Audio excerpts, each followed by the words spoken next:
azan konkoton gbe inu me e fenue. Si Saint Simon yoro Jésus do eni wa dunu do emi gan. Jésus ka yi Simon pe bojuju ayin bodo nudu e. Filemi, mina bonu mina se tonu misea. Fielele nono hui pedea.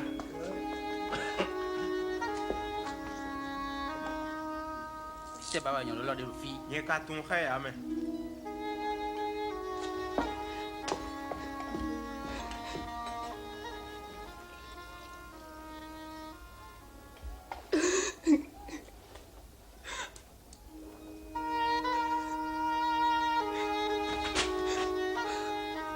Ete wa we kadeni.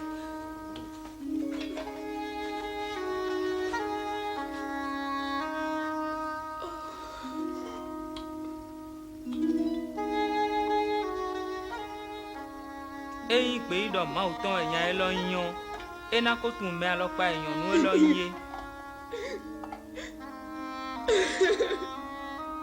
Ena ko tun do yan nu pe yan san to we. Simon, mtu yonu elo. Nkaro ko ko bona don we. Yan de ka tin bo me we do a hodwe.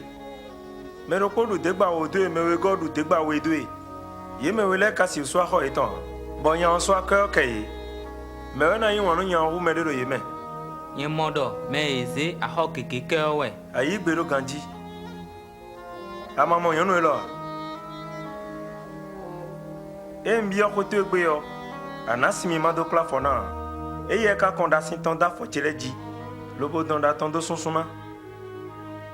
Akisinu miya. Lo e ye ka gonsi kinu afo chelea. Akon amido tanu miya.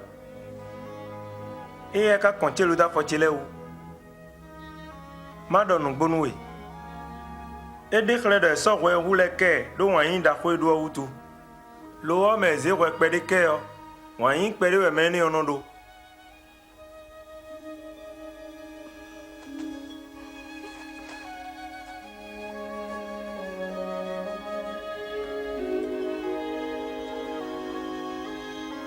Eze we to le ke we. Ndidi to we gan, yi do fifa me.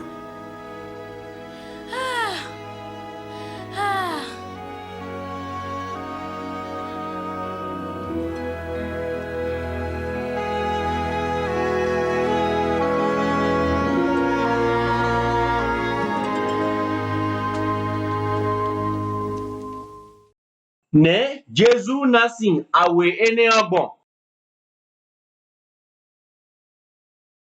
Ne Jésus yin kokpon mendokporokpo bon.